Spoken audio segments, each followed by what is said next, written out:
పేరేంటి, ఎక్కడి నుంచి వచ్చావు? నా పేరు పెండం లింగమ్మ. నేను అక్కడే చూడండి, ఇటు చూస్తుంటే Pendam Lingamma. Sir Narahari, fire department. అయితే మేము నల్గొండ నుంచి వచ్చినాం. వచ్చారు కదా. ఫస్ట్ ఎప్పుడు వచ్చారు మనల్ని కలవడానికి? 2022లో వచ్చినాం. వచ్చారు కదా. అప్పుడు ఏం నొప్పులు ఉండే? మోకాల నొప్పులు ఉండే. ఈ రెండు మోకాల నొప్పులు ఉంటే ఇక్కడికి వచ్చిన తర్వాత మంచిగా ఎంత 10 days వాడిన, అంతే 15 days 10 days వాడినా తక్కువైనాయి. తక్కువైన తర్వాత మళ్ళీ మన రీసెంట్ గా ఇంట్లో జారినసరికి కాలు నొప్పి వచ్చేసింది. మళ్ళీ ఇక్కడ గుత్తిలో వచ్చింది, రాలే కింద గుత్తిలో వచ్చింది. వచ్చేసరికి మళ్ళీ ఇక్కడక్కడ నలుగురులో చూపిస్తే డాక్టర్స్ ఉండరు కానీ మనకెందుకు సార్ మంచిగా చూసారు కదా అక్కడికి వెళ్దామనేసి మళ్ళీ నల్గొండ నుండి ఇక్కడ వరకు వచ్చేసరికి 3 hours. అయినా సరే సార్ దగ్గరికి వెళ్ళాలి, మంచిగా ఉంది హస్తవాసి సార్ దగ్గర మనం చూపించుకోవాలి అని వచ్చేసినాం. నేను బాబు కూడా ఇక్కడ ఒకసారి బాబు వల్లనే నేను ఇక్కడికి వచ్చిన. మెడ దగ్గర కొంచెం నరం పట్టేసినట్టు అయింది వెయిట్ ఎత్తేసరికి అగ్రికల్చర్ దగ్గర. అయితే బాబు కూడా నాకు ఇట్లా అయిందని చెప్పి మాకు మా అన్నగారు చెప్పిండ్రు అడ్రస్.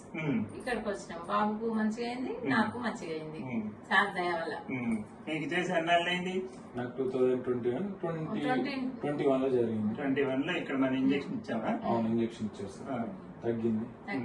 తగ్గింది, ఫ్రీ అయింది. పెయిన్ ఉండే, పెయిన్ తగ్గింది, అన్ని మంచిగా. చాలా మంది దగ్గర ఇంకా వేరే హాస్పిటల్స్, కార్పొరేట్ హాస్పిటల్స్ దగ్గర కూడా వెళ్ళినా కానీ నేమ్స్ వద్దు, వెళ్ళినా అక్కడ కూడా చూపించుకున్నా. ఎక్కడ నాకు సొల్యూషన్ అవ్వాలి, ఇక్కడికి వస్తేనే తగ్గింది. సూర్య నమస్కారాన్ని చేసుకుంటున్నా, సూర్య నమస్కారాలు చేస్తున్నా, అన్ని చేస్తున్నా. అన్ని ఇంకా యోగాసనాలు కూడా సేఫ్ అన్ని వేసుకుంటున్నా. సో మీ ఫ్రెండ్స్ చుట్టాలు కూడా వచ్చారు ఇక్కడికి? వచ్చారు. 10 members పంపించిన. 10 members వచ్చారు. ఇక్కడ హైదరాబాద్ లో ఒకళ్ళు వచ్చారు, డిస్టిక్ వాళ్ళు వచ్చారు, పంపించారు. Other district, Nalgonda district, other district అందరు వచ్చేసారు. ఇప్పుడు స్కానింగ్ చేశాం కదా, ఏం చెప్పాను నేను, కొంచెం కాలు బెనికింది, అంతే. బెనకడం వల్ల మెడిసిన్ కవర్ అవుతుంది. బెనికింది, స్కాన్ చేసారు, సార్ చెప్పారు. నాకు కూడా అదే డౌట్ ఉండే, ఎందుకంటే నేను కొంచెం స్లిప్ అయినా కదా, 2 times అయినా, 1 time కూడా కాదు, 2 times అదే కాలు మీద ఆలోచించడం. సార్ ప్రాక్టికల్ గా చూపించింది, అంతే. అది మాకు క్లియర్ గా చూపిస్తే మాకు కూడా మన డౌట్ క్లియర్ అయితే ఎందుకు అని మళ్ళీ వచ్చినాం అన్నట్టు. సరే, సంతోషం అమ్మా. Thank you sir. సంతోషం.